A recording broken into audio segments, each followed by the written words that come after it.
अस्मद्गुरु परमगुरून् यतिवरपूर्णौ शयामुनं रामं पद्माक्षणापषडजित्सेनेशरमारमापतीन् वन्दे वन्दे बृन्दावनचरं वल्लवीजनवल्लभं जयन्ती सम्भवन्तां वैजयन्ती विभूषणं श्रीमान् वेङ्कटनाथार्य कवितार्किकेसरी वेदान्ताचार्यवर्यो मे सन्निधत्तां सदा हृदि प्रणामं लक्ष्मणमुनिः गृह्णातु मामकं प्रसादयतु यत्सु स्वाधीनपतितां श्रुतिं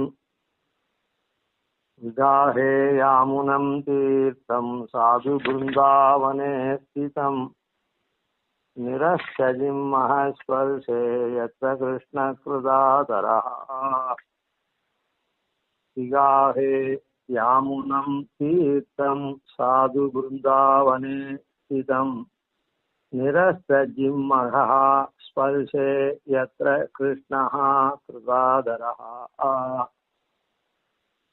இது ஆளவந்தாருடைய திருப்பேரனாரான ஆளவந்தார் ஸ்ரீமன் நாதமுனிகளுடைய திருப்பேரனாரான ஆளவந்தார துதிக்கிற ஸ்லோகம்.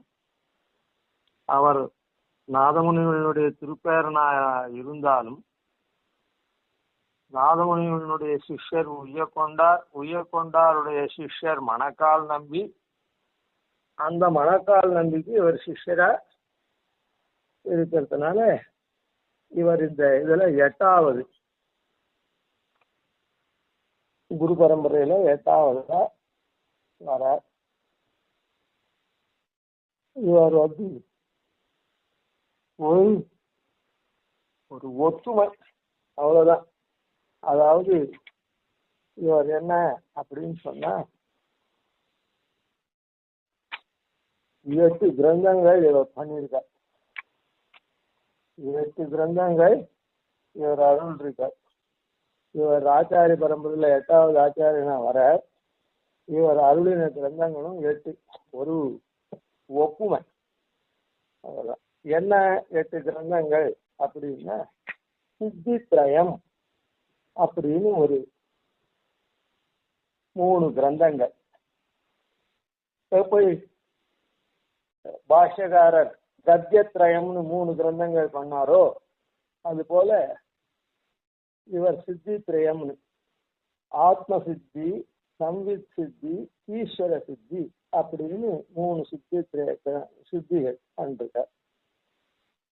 அதுக்கு முன்னமே ஆகம பிராமாண்யம், புருஷ நிர்ணயம் அப்படின்றது 2 கிரந்தங்கள், 5 கிரந்தங்களாச்சு. கீதார்த்த சங்கிரகம் அப்படின்னு, அதாவது இங்கேயே முதல்ல சொல்லியிருக்கோம். சமப்பியாத்தியம் குரு வந்தேவிலே கீதார்த்த சங்கரத்தினுடைய சுருக்கமா. கீதார்த்த சங்கரத்துல 18 அத்தியாயத்துக்கு 18 ஸ்லோகங்கள். முதல்ல சமுதாயார்த்தம், அப்புறம் ஒவ்வொரு சட்டம் 18 அத்தியாயமானதுனால 3 சட்டம் 6. அதனால ஒவ்வொரு சட்டத்துக்கும் என்ன சொல்றதுன்னு அப்படி ஸ்லோகங்கள், பின்னால உபசம்மார ஸ்லோகங்கள் அப்படின்னு ஒரு சின்னதா. அதாவது கீதார்த்த சங்கரம் சுவாமி தேசிகன் எப்படி கீதார்த்த சங்கரம்னு தமிழ்ல பிரபந்தம் பண்ணினாரோ, ஒவ்வொரு அத்தியாயத்துக்கு ஒரு பாசுரம், அது போல இவர் ஒவ்வொரு அத்தியாயத்துக்கு ஒரு ஸ்லோகம். அது போல இல்லை, இவர் அடியத்துக்கு தான் தேசியம் பண்றது. தேசியனுடைய காலம் பின்னிட்ட காலம், அதனால கீதார்த்த சங்கிரகம். அப்புறம் சதுஸ்லோகி ஸ்தோத்திர ரத்னம். சதுஸ்லோகின்றது விராட்சி விஷயம், விராட்சி விஷயமான ஸ்தோத்திரம். ஸ்தோத்திர ரத்னம்ன்றது பெருமாள் விஷயமான ஸ்தோத்திரம். தேசிகன் பெருமாள் விஷயமா நிறைய ஸ்லோகம் பண்ணிருக்க. ஒவ்வொரு திவ்யதேசத்து பெருமாளும் ஒரு 8 திவ்யதேசத்து பெருமாள், ராமகிருஷ்ணனுக்கு, ராமனுக்கு, கண்ணனுக்குலாம் இப்படிலாம் பெருமாள் விஷயமா ஸ்தோத்திரம் பண்ணிருக்க. விராட்டிக்கு ஸ்ரீஸ்துதி அப்படின்னு பண்ணது மாத்திரம் இல்லை, பூமி நிலையும் பிராட்டியான பூஸ்துதி கோதாஸ்துதினு பண்ணியிருக்கார். அது போல இல்லை, அதான் இவர் தான் அதுக்கு முன்னோடி. சதுஸ்லோகத்தில் பிராட்டிக்கு ஸ்லோகம் பண்ணிருக்கார், பெருமாளுக்கும் ஸ்லோகம். இந்த ஸ்தோத்திரத்தை வச்சுதான் கூரத்தாழ்வானும் பஞ்சஸ்தவம் பண்ணச்சு. பெருமாளை பத்தின 4 ஸ்தவம், பிராட்டியை பத்தின ஸ்ரீஸ்தவம் அப்படின்னு அவரும் பண்ணிட்டார். அதனால ஸ்தோத்திரம் பண்ணவாள்லாம் பெருமாளை பண்றவா, பிராட்டியம் பண்றது, அதுக்கு ஆளவந்தார் தான் முன்னோடி. சதுஸ்லோகி ஸ்தோத்திர ரத்னம் அப்படின்னு மொத்தம் 8 கிரந்தங்கள் பண்ணி அருள் இருக்கார். அதனால அதாவது இந்த 8ன்றது ரொம்ப பிரதானமான மந்திரம், திருவஷ்டாட்சரம். அந்த சங்கியை இது கொண்டிருக்குது. ஏற்கனவே இந்த ஸ்தோத்திர ரத்னம் இருக்குது, இது 8 கிரந்தங்கள். திருவஷ்டாட்சரம் 8 எழுத்து, அதை சூச்சிக்கிறது, அதை கொண்டு காமிக்கிறது அப்படின்ற மாதிரி சொல்றது எப்படி அப்படின்னா அது இல்லை. ஏற்கனவே இந்த ஸ்தோத்திர ரத்னத்துல 65 ஸ்லோகங்கள் இருக்கு. அந்த 65 ஸ்லோகங்களும்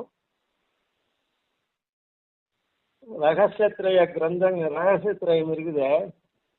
அந்த ரகசியத்திரயத்தினுடைய மொத்த எழுத்துக்கள் என்னமோ அத்தனை எழுத்துக்களை கொண்டதா இந்த ஸ்தோத்திரம் அமைஞ்சிருக்கு.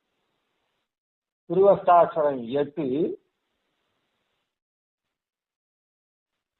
துவயம் 25 எழுத்து, 25 8 33. சரம ஸ்லோகம் 32 எழுத்து, 33 32 65 எழுத்து. அந்த சங்கியை அதை ஞாபகப்படுத்துற மாதிரியான ஸ்தோத்திர ரத்னத்தை அமைச்சிருக்கார்.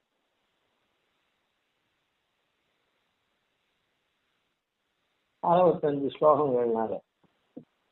அதே மாதிரி சதுஸ்லோகின்றது பேர்லயே இருக்குது, 4 ஸ்லோகங்கள் கொண்டதுன்னு.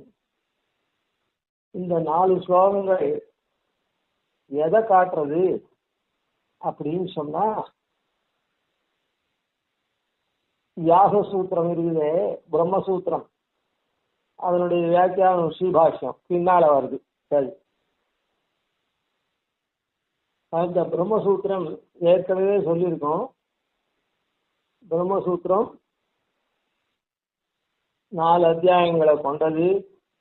ஸ்ரீபாஷ்யம் முதல் அத்தியாயம் காரணாத்தியாயம், 2வது அத்தியாயம் அவிரோதாத்தியாயம், 3வது அத்தியாயம் சாதனாத்தியாயம், 4வது அத்தியாயம் பலாத்தியாயம். அப்படி எம்பெருமான் தான் ஜகத்துக்கு காரணம் அப்படின்னு சொல்றது முதல் அத்தியாயம், அதை ஸ்தாபிக்கிறது.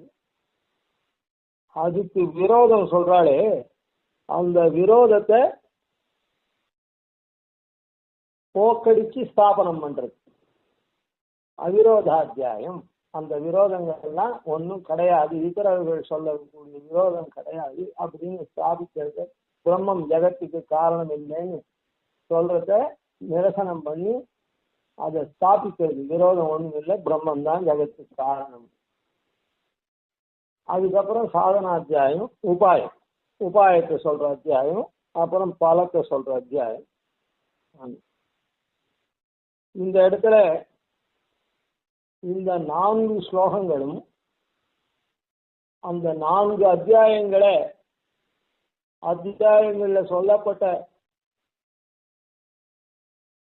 தன்மைகள்லாம் பிராட்டிக்கு உண்டு அப்படின்னு சாதிச்சிருக்கார் இந்த 4 ஸ்லோகத்துல அப்படின்னு சம்பிரதாயத்துல பிரசித்தமா எல்லாரும் விப்ரதிபத்தி இல்லாம சொல்றான். அப்போ இதுல இருந்தே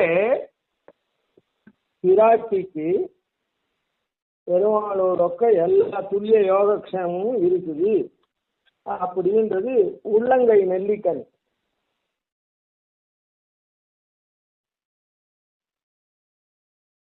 இதுல இருந்து உள்ளங்கை நெல்லிக்கனியா தெரியுது. அந்த இடத்துல சொல்லச்சு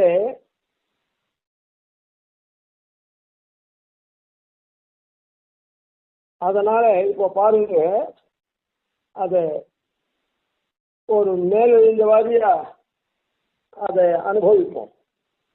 முதல் ஸ்லோகம் காந்தஸ்தே புருஷோத்தம பணிபதி சயாசனம் வாசனம் வேதாத்மா விஹகேஸ்வரோ யவனிகா மாயா ஜகன்மோகினி ब्रह्मेशादिसुरौरजस्तदैतः त्वद्दासदासीगणः ईरित्येव च नामते भगवती धूमक्रतं त्वां वयम्. அப்படின்னு முதல் ஸ்லோகத்துல சாய்க்கிற அந்த முதல் ஸ்லோகத்துல என்னன்னா, காந்தஹா தே புருஷோத்தமஹா, அந்த புருஷோத்தமன் உனக்கு காந்தன். அந்த புருஷோத்தமனுக்கு மற்றவாள்லாம் எப்படி இருக்காளோ அத போல உனக்கும் இருக்கா அப்படின்றத மேல சொல்ற. பணிபதி ஷயா ஆசனம், பணிபத்தியா இருக்குவேன் உனக்கு ஷையாவா படுக்கையா இருக்கான், ஆசனமா இருக்கான் அப்படின்னு சாதிக்கிற. வாகனம் வேதாத்மா விஹகேஸ்வரஹா, எம்பெருமானுக்கு எப்படி வேதாத்மாவா இருக்கக்கூடிய விஹகேஸ்வரன் எப்படி வாகனமாய் இருக்கானோ அது மாதிரி உனக்கும் வாகனம். அப்படின்னா தனித்தனியான அர்த்தம் இல்லை, எல்லாம் சேர்ந்த மிதுனங்களுக்கு இருக்கிறது தனித்தனியும் சொல்லிட்டு அது சொல்ற. வேதாத்மா விஹகேஸ்வரஹா, இதெல்லாம் கூட சாமான்யமா சொல்லிடலாம். என்னன்னு, அதாவது இப்போ ஒருத்தர் ஆத்துல இருந்தா புருஷன் ஜனாதிபதியா இருக்காருன்னு வச்சுப்போம். அவருக்கு இருக்கிற கார், இவளுக்கும் கார், இவளுக்கும் தனி கார் இருக்கும், அவருக்கும் தனி கார் இருக்கும், தனி தனி போகிறதுக்கு. இருந்தாலும் அவர் காரையும் உபயோகப்படுத்துவோ, அவர் டிரைவர் இவருக்கு டிரைவராக இருக்கான். இப்படின்னு சொல்றதுலாம் ஒன்றும் பெருசு இல்லை. ஒரு இதுக்கு சொல்றேன், பெருசு இல்லைன்னா பெருசு இல்லைன்னு அர்த்தம் இல்லை அது. ஆனா அதை போல பணிபதி சையாசனம், ஏன்னா ரெண்டு பேரும் தம்பதிகளானதுனால படுக்க ரெண்டு பேருக்கும் ஒண்ணு, அதெல்லாம் எல்லாம் சொல்லலாம். அதனால அவனுக்கு இருக்கிற யோகம் இவனுக்கும் இருக்குது அப்படின்னு சொல்லலாம். ஆனால் இவ அவனை போல இவ பிரசிடென்ட் இல்லை, பிரசிடென்டுடைய பத்தினி தான். ஆனா இந்த பத்தினிக்கு இருக்குதுன்னு ஒரு சொல்லலாம். ஆனா இதுக்கு மேல ஒண்ணு இருக்குது பாருங்க. வேதாத்மா விஹகேஸ்வரஹா யவனிகா மாயா ஜகன்மோகினி, ஜகத்தெல்லாம் மோகிக்கக்கூடிய மாயா மூல பிரகிருதி இருக்குதே, அது திரையா இருக்குது அப்படின்னு சாய்க்கிறது. அதாவது பெருமாள் என்ன சொல்றான்னா, மாயை, இந்த பிரகிருதி தான் மாயை, அந்த மாயையால தான் எல்லாரையும் நான் கட்டுப்படுத்தி இருக்கேன்.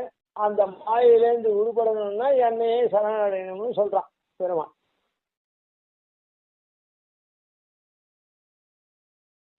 அதனால அந்த மாயையால் தான், மாயை தான் எல்லாருக்கும் திரை போல இருந்து, என்ன திரைன்னா என்ன அர்த்தம்?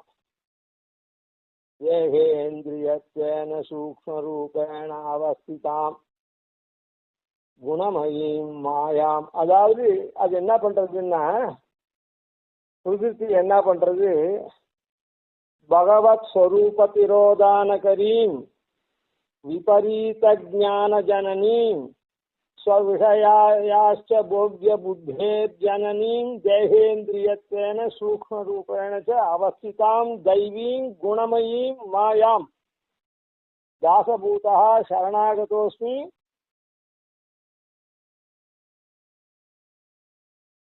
தவாஸ்மீதி வக்தாரம் மாம் சாரையா அப்படின்னு கத்தியத்தில் சாய்க்கிறேன்.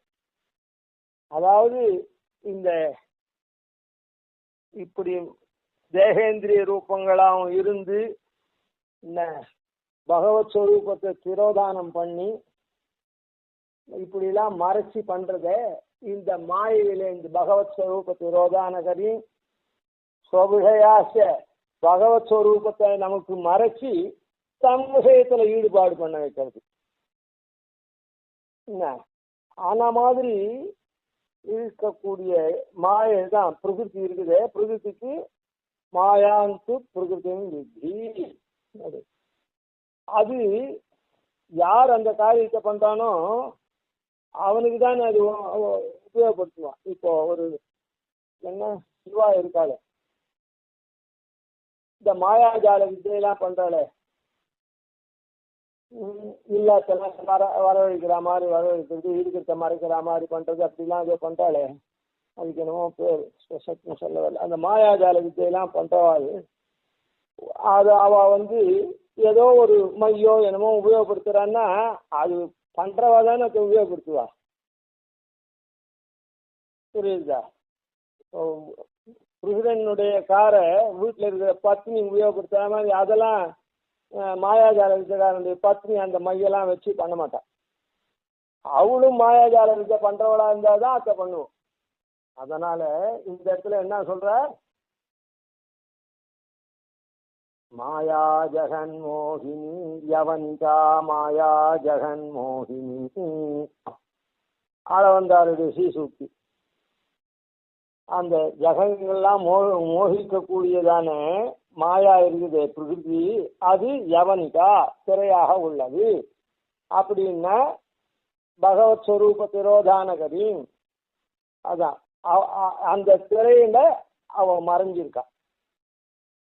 அதாவது யார் யார் பாபம் பண்ணிருக்காளோ அவளுக்கெல்லாம் அந்த எம்பெருமானையும் தெரியல, இவளையும் தெரியல.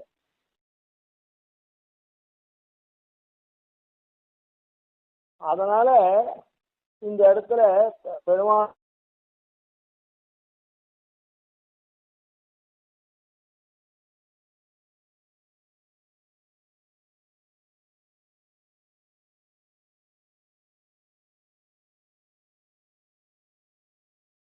கூடிய அந்த பிரகிருதி தான் என்ன பண்றது, தேகேந்திரிய ரூபமா நமக்கெல்லாம் பரிணமிக்கிறது. அதனால தேகேந்திரிய ரூபம் நமக்கு எப்படி வருது, சிருஷ்டினால வருது. அப்போ பிராட்டியும் அந்த ஜெகத் சிருஷ்டியில இருக்கா பெருமாளோட அப்படின்றது இதுல இருந்து ஸ்பஷ்டமா தெரியுது. யவனிகா மாயா ஜெகன் மோகினி, அதனால பிராட்டி காரணம்ன்றது ஸ்பஷ்டமா தெரியுது. பூர்வார்த்தம் என்ன சொல்றது, ஒரு வைகுண்ட லோகம் ஒண்ணு இருக்குது அப்படின்றத எப்பவுமே நிச்சயமா இருக்குதுன்றத முதல் அது சொல்றது. காந்தஸ்தே புருஷோத்தமா பணிபதி சையாசனம் வாகனம் வேதாத்மா விஹவேஸ்வரா அப்படின்ற வரையில் அந்த பிரம்மம் ஒண்ணுதான் இருக்குதுன்னு சொல்றமே, அந்த பிரம்மம் சூக்ஷ்மம் இல்ல, பிரம்மம் ஸ்தூலமா தான் இருக்குது. பரலோகத்துல அங்க அரசாண்டு இருக்குது. அதுல இந்த பிரகிருதியில சூக்ஷ்ம ரூபத்துல இருக்குது. பிரகிருதியில வாழக்கூடிய பத்த ஜீவர்களும் சூக்ஷ்ம அவஸ்தையில இருக்கா, வேறும் உருவம் இல்லாம. அதனால இந்த வைகுண்ட லோகமெல்லாம் இருக்குதுன்றத எப்பவுமே அது நிச்சயமா இருக்குது, பிரளய காலத்துல கூட. அதனால ஒன்னும் தேவும் உலகும் உயிரும் மற்றும் யாதும் இல்லா அன்று நான்முகன் தன்னோடு தேவர் உலகோடு உயிர் படைத்தான்னா அந்த படைக்கக்கூடிய ஒத்த வைகுண்ட லோகத்துல எப்பவுமே நின்ன ஆதிப்பிரான் அப்படின்னு அவன் அங்கே இருந்துருக்கான். ஆதியம் சோதி உருவா. அதை இது முதல் பாதம் கணிசிக்குது. முதல் பாதம் 2ஆம் பாதத்துல கொஞ்சம் வரை. யவனிகா ஜெகன்மோகினின்றது சிருஷ்டி காலத்துல சிருஷ்டிக்கப்படுறத சொல்றது. பிரம்மேசாதி அந்த சிருஷ்டியை தான் தேவர் உலகோடு உயிர் படைத்தான் அப்படின்னு சொல்லச்சு. பிரம்மேசாதி சுரௌரஜ சதைகா தொத்தாசதாசி கணஹா. இங்க படைக்கப்பட்ட சித்தியமான பிரம்ம ஈசன் அப்படிப்பட்ட தேவர்கள் மாத்திரம் இல்லை, தங்களுடைய பத்னியோட ஸ்வத்தாசதாசி சதைகா ஸ்வத்தாசதாசி கணஹா. உனக்கு அவ தேவர்கள்லாம் தாசனா இருக்கா, இவ தாசியா இருக்கா. அப்படி தாசி கூட்டங்களா இருக்கிறார்கள் அப்படின்னு. இதுக்கு முன்ன வீரித்யேவச நாமதே பகவதி ப்ரூம கதந்த்வாம் வயம். ஸ்ரீரித்யேவச நாமதே, அதுக்கப்புறம் இது யாரு எம்பெருமானா அப்படின்னா அந்த பிரம்ம தத்துவம் சில 2 பேர் இருக்காளோ இல்லை மிதுனமா, பிரியாத மிதுனமா, அதுல இவ யாருன்னா ஸ்ரீன்னு பேரு. உனக்கு ஸ்ரீனும் பேர் இருக்குது, நான் எப்படிமா ஸ்தோத்திரம் பண்ண முடியும்? அதனால முதல் ஸ்லோகம் காரணத்தை சொல்றது அப்படின்னு ஆள வந்தார். முதல் ஸ்லோகத்தை பிராட்டிக்கு காரணத்துவத்தை சாதிக்கிறார். 4 ஸ்லோகத்திலையும் 4 அத்தியாயத்தினுடைய விஷயத்தை சாதிக்கிறார் அப்படின்னு சம்பிரதாயம்.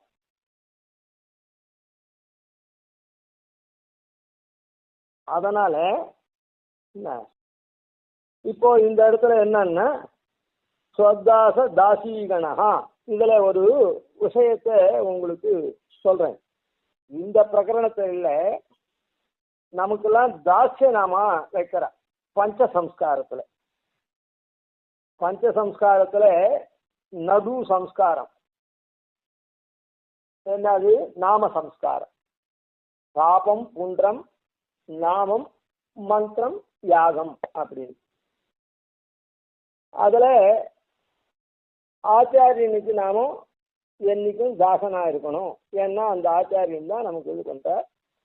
அந்த ஆச்சாரியனுடைய தாசன்னு சொல்றது எல்லா ஆச்சாரியாலும் நடுநாயகமா இருக்கக்கூடிய ராமானுசர்னால ஒரு ஆச்சாரிய ஹாரத்துக்கு நடுநாயக மணி போல ராமானுசர் இருக்கார்.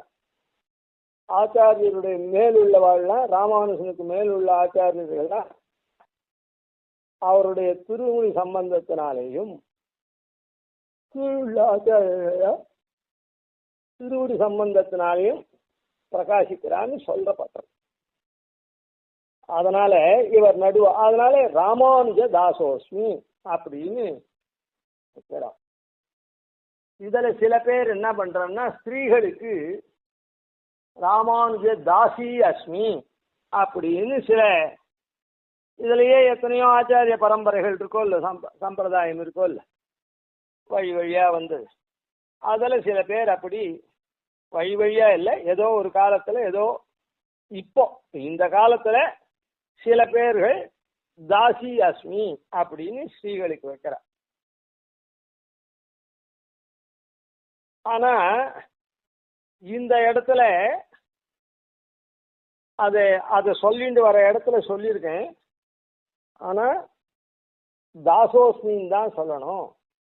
இது இப்போ இது சம்ஸ்காரம் ஆரம்பிச்சா கூட, இந்த சரீரத்துல சம்ஸ்காரம் ஆரம்பிச்சா கூட மரணத்துக்கு அப்புறமும் இப்படியே இந்த ஆச்சாரிய சம்பந்தத்துல என்னுயிர் தந்தளித்தவரை இன்னமுத திருமகளின் இவரை முன்னிட்டு எம்பெருமான் திருவடிகள் அடைகின்றேனேன்னு இங்க பண்றோம்.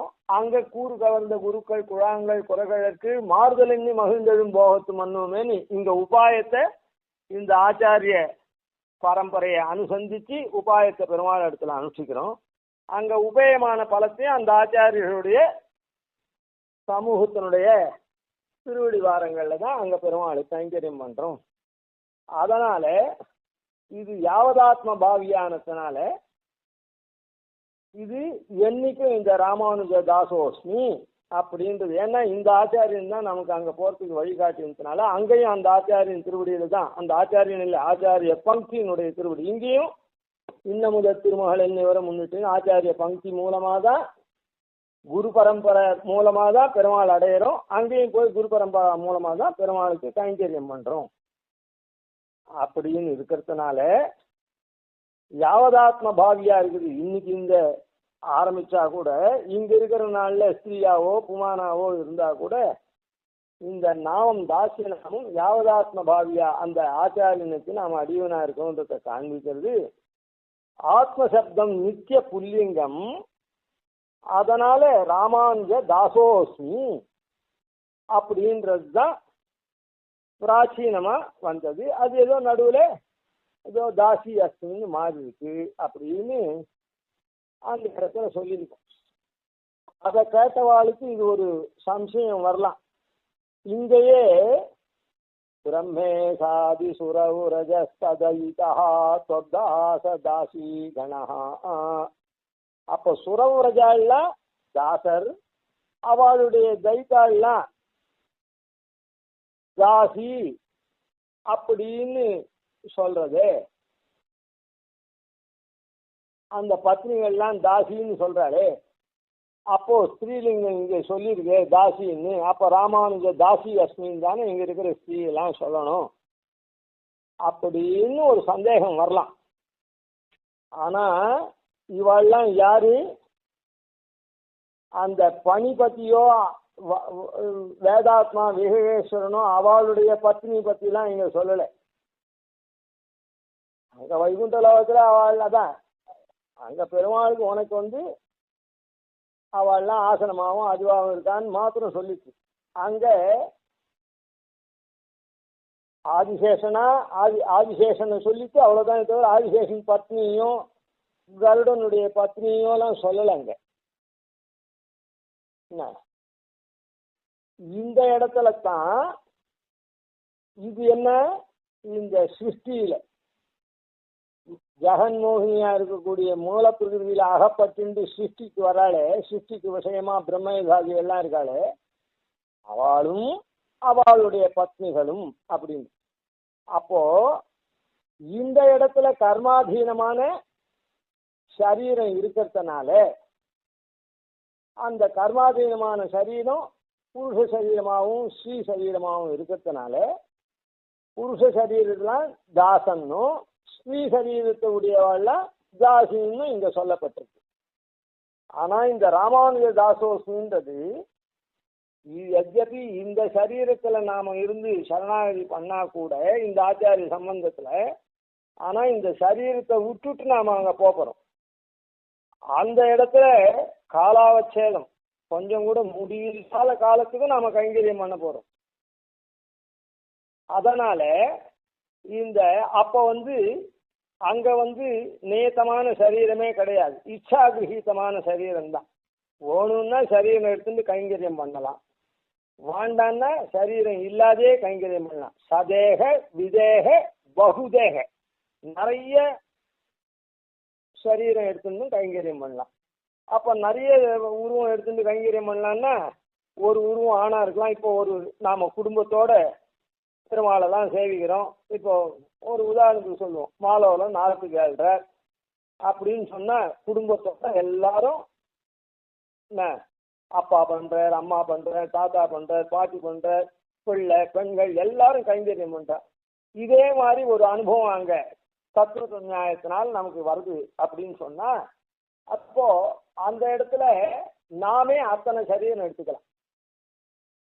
இந்த கிரகத்தை போலையும் நம்முடைய கிரகத்தை போலையும், நம்முடைய கிரகத்துல அந்த மாலோல விக்கிரகாதிகள்லாம் பரிவாரங்களோடு இருக்கிற அதுவும், அந்த வெள்ளி மண்டபம் சொர்ண மண்டபம், அங்க இருக்கிற ஐகிங்கர், அங்க இருக்கிற கைங்கரியவர்கள், நம்மாத்துல இருக்கக்கூடியவர்கள் எல்லாமா நாமே ஒரு கருடு சேவை தேவபெருமாளுக்கு நடக்கிறதுன்னா அந்த வீதி மொத்தம் ஜனங்கள் நிறைஞ்சிருக்காளே, அந்த கருடு சேவையில என்னென்ன நமக்கு அனுபவம் இருக்குதோ அது மொத்தம் அதே மாதிரி உருவம் மொத்தத்தையும் பகுதேகம் அப்போ வரைக்கும் ஆணாவும் பெண்ணாவும் கூட எடுத்துப்போம். ஆனா அதெல்லாம் ஐச்சிகமா கர்மாதீனமா அதெல்லாம் கிடையாது. சங்கல்பத்தினால கேவல சங்கல்பத்தினால வருது. அதெல்லாம் வந்து இந்த கர்மகிருத்தமான இதுக்கு உட்படாதனால, அதெல்லாம் சுத்த சத்துவமயமான சரீரமானதுனால அதுக்கு இந்த ஆண் பெண் அப்படின்றதெல்லாம் கிடையாது. அதனால அங்க தாசி தாசன் எல்லாம் கிடையாது. இது கர்ம சம்பந்தமா இருக்கிறதுனால இது மெய். இது கர்மாவனால மெய்யா இருக்கக்கூடிய ஆண் சரீரம், கர்மாதீனமா மெய்யா இருக்கக்கூடிய பெண் சரீரம். அதனால இங்க தொத்தாச தாசீகனகா அப்படின்னு சொல்லப்பட்டது. அதனால ஏன் இப்ப நாம ஸ்திரீகளுக்கு தாசி அஸ்மி, ராமானுஜ தாசி அஸ்மின்றது சரி போல இருக்குது அப்படின்னு இதை கொண்டு நினைக்க வேண்டாம். ஸ்ரீரித்யேவச்ச நாமதே பகவதி குருமக்ரதந்த்வாம் வயம் அப்படின்னு இந்த முதல் ஸ்லோகத்துல காரணாத்தியாயத்தை பிரதிபாதிக்க, அதாவது